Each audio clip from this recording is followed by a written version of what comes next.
Bienvenidos amigos a Toda una Vida, yo soy Alfredo Sánchez y hoy estoy acompañado de Rosana Faría. Yo diría que la ilustradora por excelencia en Venezuela de todos los libros infantiles. Tienes ya 25 años o más, ¿no, Rosana, en esto? 25. Bueno, se cumplen 25 años este año de la publicación del primer libro que hice ilustrado, que es de Rafael Arraiz Luca, La alegría de pintar, un libro sobre Armando Reverón en el año 89. Wow, hace unos cuantos años. Más o menos.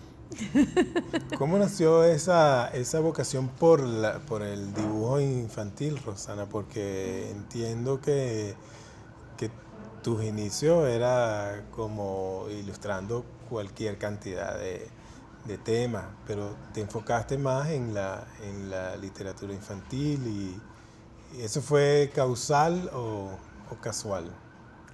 Mira, te confieso que en un principio yo negué esa vena, digamos en un principio recién graduada. Yo de chiquita no hacía sino dibujar las carteleras del colegio, las tareas de mis amiguitas, o sea, eso era todo el tiempo dibujando. Caricaturizabas a todo el mundo. Sí, era un peligro. Pero también hacía retratos hablados de los novios de mis amigas, Ajá. o de los... O de los tuyos. No, de los míos, a los míos los retrataba. Ok. Ajá. Y luego, cuando entré en la Neumann, que era la escuela, la gran escuela de diseño, esa escuela maravillosa que está cumpliendo 50 años de fundada este año, Nico.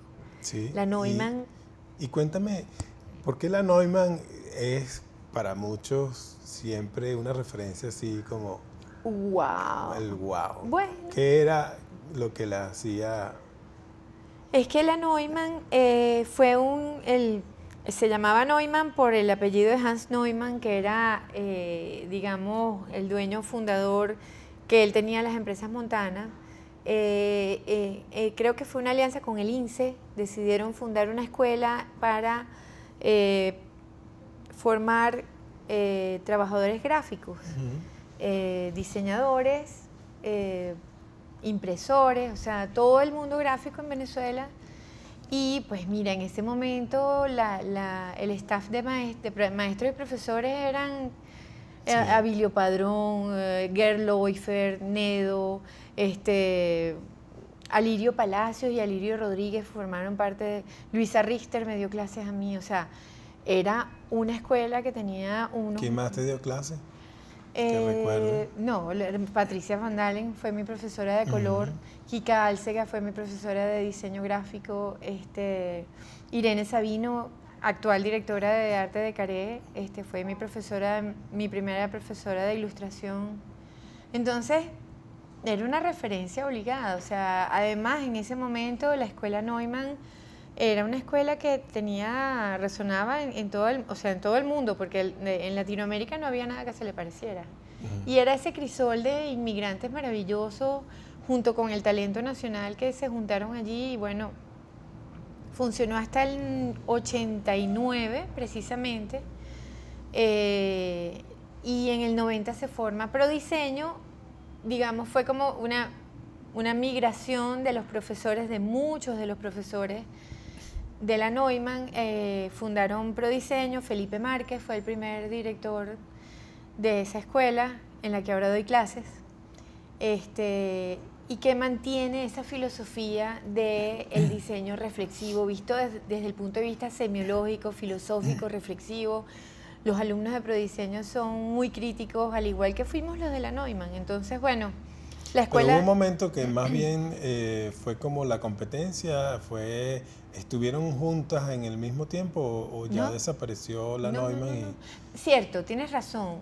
La Neumann, Corimón, creo que se llevó la Neumann. Yo en ese momento estaba recién casada, entonces había como borrado esa parte de mi vida. Pero creo recordar que sí, se llevaron a la Neumann de nuevo a Los Cortijos y estuvo funcionando un tiempito, pero la cerraron poquito tiempo después. Y fue Prodiseño la que cogió cuerpo, en realidad Sí. también eso, los herederos de la Neumann Sí, estamos allí, pues, manteniendo avivado ese fuego del talento de la creación gráfica en Venezuela. ¿Qué se requiere para ser un buen ilustrador en tu experiencia? Mira, es indudablemente la formación que yo recibí en esa escuela, desde el punto de vista formal, visual, indudablemente, aparte de dibujar. Y yo no hablo de ser un virtuoso del dibujo necesariamente, que es mi caso. Yo realmente he cultivado el dibujo preciosista. Como otra forma también Sí, de expresión. pero para ser ilustrador hay que amar el dibujo y tener una necesidad enorme de expresarse a través del dibujo, con el conocimiento cromático, de composición visual, etcétera. Todo eso sí es importantísimo, pero lo más importante es esa necesidad de conexión con tu centro y de querer expresarlo. El ilustrador no es el artista plástico que se expresa de manera libre, sino es un comunicador visual. Claro, y además tiene que expresar lo que el libro contiene. Exacto, tiene que ajustarse a ese mensaje que el autor está expresando, porque el escritor escribe algo porque no puede dejar de hacerlo, porque es algo que necesita escribir, que se le sale, ¿verdad? Igual que el pintor, que pinta un cuadro porque no puede dejar de hacerlo. Pero en ese punto, dirías que el ilustrador es un poco como el poeta, que ve lo que más nadie ve en el libro, porque también tiene que ver mucho con la relación que tienes con el autor, porque tal vez te ha tocado trabajar con alguien con el que no necesariamente tienes claras todas las ideas, o él no las puede expresar de la mejor manera, o tal vez no tienes ninguna comunicación, tienes que ilustrar algún libro de alguien que ya no está. O por ejemplo, es una persona difícil. Todas esas cosas están ahí presentes en el momento de hacer tu trabajo, y ilustrar tiene entonces esa dificultad de llevar a cabo algo que alguien más pensó, y tú tienes que de alguna manera poner de relieve algo que también forma parte de ti. Claro, indudablemente. Pero está en función de algo que ya existe, un contenido al cual hay que adecuarse de alguna manera, ¿no? Y es el reto, ¿no? Lo has expresado muy bien, y de verdad es muy linda esa metáfora del símil con la poesía, porque un ilustrador tiene que ser honesto. O sea, bueno, la honestidad yo creo que es fundamental para en cualquier campo de la creación, porque si no se cae. Y esa conexión con lo que uno es viene a formar una mixtura con ese bagaje del escritor. Es lo que tú has dicho. Hay escritores, yo por ejemplo he ilustrado a Aquiles Nazoa. Imagínate qué lujo.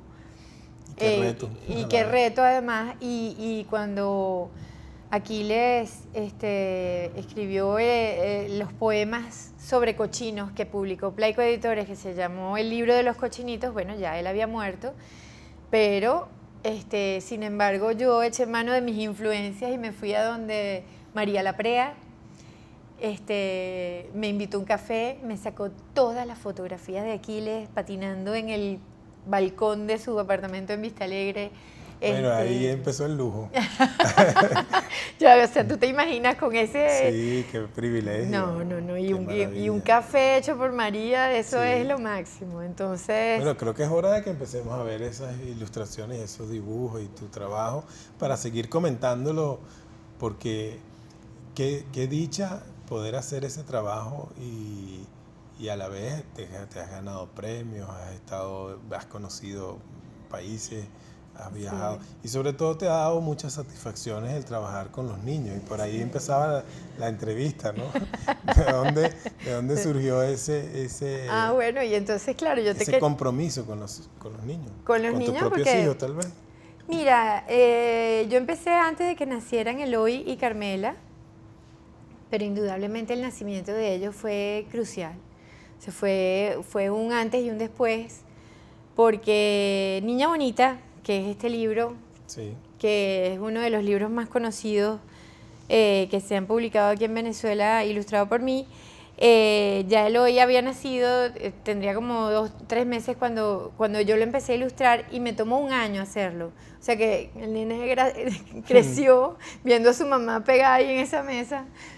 Bueno, tuve yo la dicha de ver cómo nació esa portada tan bella que tienes y de dónde salió, cuál era la modelo, etcétera. Y fue muy lindo porque yo no sabía, yo siempre había estado acostumbrado a ver esta portada y este dibujo tan bello y cuando vi de dónde había salido entendí muchas cosas acerca de tu creatividad. Bueno, sí, la verdad es que yo siempre digo además que el amor es un elemento constante en mi trabajo. Sí. El amor Y hablabas de la honestidad, defíneme mejor eso. ¿Por qué el amor y la honestidad? La honestidad contigo misma. Claro, básicamente la honestidad conmigo misma, básicamente la honestidad como una virtud que sale por respeto a mi trabajo y a los lectores, a los niños. Sí. A los niños se les suele menospreciar, suele pensarse que los niños necesitan cosas cómicas, graciosas, digamos, tipo Disney, que yo a Disney lo pongo en un altar, tengo un gran respeto, claro que sí, o sea, es un maestro, pero la diversidad de lo que un niño necesita para formar su cultura visual tiene que ser amplia. Y háblame de eso, porque eso es parte también de ese amor. Tú estás ahora trabajando con niños todos los días. Así es. En la ludoteca de la Plaza de los Palos Grandes, donde además los invito a visitar ese espacio porque realmente es una belleza. Sí. Ahí está Rosa Virginia Ordaneta y hay un grupo de profesionales maravillosos trabajando y haciendo la cultura que todos esperamos que tuviese no solo la ciudad entera, sino el país. Así es. Con unos espacios urbanos maravillosos para la gente. Está pensado en función del ciudadano, ¿no? Así es. Bueno, porque... ¿Cómo es ese trabajo con los niños? Cuéntame un día normal de Rosana Faría en la ludoteca. Bueno, llego a las 9 de la mañana, abrimos la ludoteca y hay una programación lindísima. Aquí está. Ajá. Traje esto. ¿Dónde la podemos conseguir? ¿En la misma plaza? En la plaza, tratamos de que en los negocios alrededor de la plaza tengan este plegable en donde se muestra toda la programación de la biblioteca. También hay un plegable que es el de la programación de toda Cultura Chacao mes a mes. Este plegable es trimestral, en este caso de septiembre a diciembre. ¿Y cómo se integran los niños a las actividades? Bueno, ¿Cómo los integras? Claro, porque nuestro norte es la promoción de la lectura, de la cultura y del arte y de la creatividad, de la libertad y de la cultura ciudadana y la cultura de paz, como una necesidad urgente de este país. O sea, estamos muy conscientes de lo importante y de lo urgente que es instalar en cada ciudadano la noción de ciudadanía, la noción de lazo con el otro. Yo creo que lo que está pasando, Neco, en este momento es que hay una ruptura del lazo con el otro. Y el cambio, la gente quiere un cambio ya, pero el cambio es aquí en esos niños. El cambio es aquí. Aquí en esos niños que despiertan en uno lo que uno en el fondo es. Que en el fondo somos niños. Porque cuando tiramos un papel a la calle, no estamos siendo tan conscientes.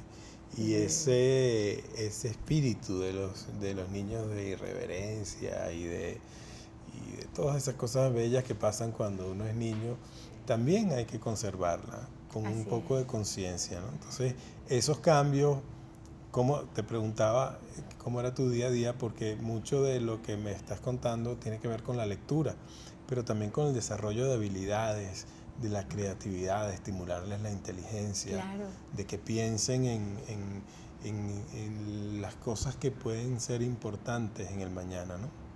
Sí, y precisamente por eso tenemos esa programación tan amplia en la ludoteca, porque no nos restringimos a hacer solamente una sala de lectura infantil, sino un punto de encuentro de los niños y de sus padres, porque no es una guardería, es una sala que promueve la lectura y la cultura, y buscamos el encuentro de los padres con profesionales que se acercan a la ludoteca para ofrecernos compartir sus saberes con los niños. Entonces yo tengo un antropólogo que da